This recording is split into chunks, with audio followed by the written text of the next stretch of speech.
Our first overnight trip on the Chesapeake was a relatively short one, almost directly across the bay from our home port in Deal, Maryland.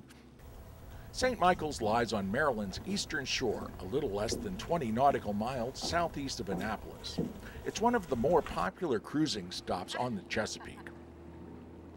My wife Kathy and I invited along fellow sailing club members Cecile and Mia, and our friend Joni came along for the expedition.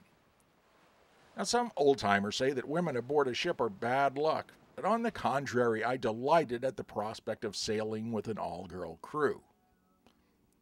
A brisk wind propelled us across the choppy waters of the eastern bay and down the Miles River. We arrived at St. Michael's just as the sun set. Unknown to us, we picked the weekend of the town's 200th anniversary for our visit. Now that made for a festive mood, but it also drew large crowds to the area.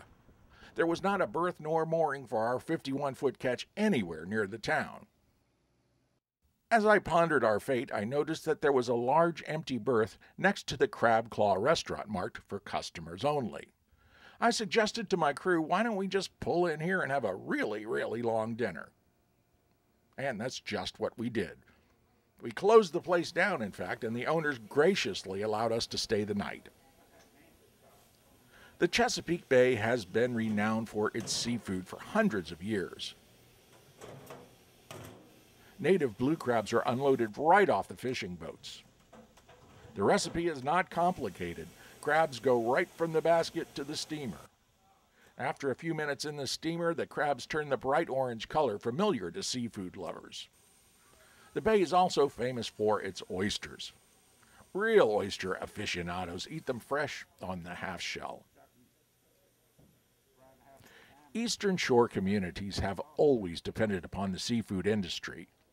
While that industry is still active in some towns, commercial fishermen largely abandoned St. Michael's as a home port. Fortunately, the residents of St. Michael's built and promoted another industry to keep the town thriving: tourism. The centerpiece of St. Michael's tourist trade is the Chesapeake Bay Maritime Museum. Now, I'm a fanatical museum buff, and this one does a great job of explaining and demonstrating the diverse aspects of life on the Chesapeake. The Chesapeake Maritime Museum has a complete boat shop where craftsmen and volunteers build and repair wooden boats by hand, the old-fashioned way. The museum has its own lighthouse and documents the important work these life-saving structures and the people who man them performed. There are exhibits on fishing boats, pleasure craft, history, waterfowl, and much more. My dear wife and first mate Kathy enjoyed the museum as well. However, she's not quite the museum enthusiast that I am. Fortunately, there's plenty to do and see on the main street of town. St. Michael's has retained its native charm, but it has become quite trendy, and there are a number of quality boutiques, specialty stores, and restaurants in town where you can spend plenty of time and money. But the trip doesn't have to be expensive. You can stroll the narrow lanes of the town, view the quaint historic homes, many of which are bed and breakfasts, and treat yourself to a double scoop cone at the old-fashioned ice cream parlor.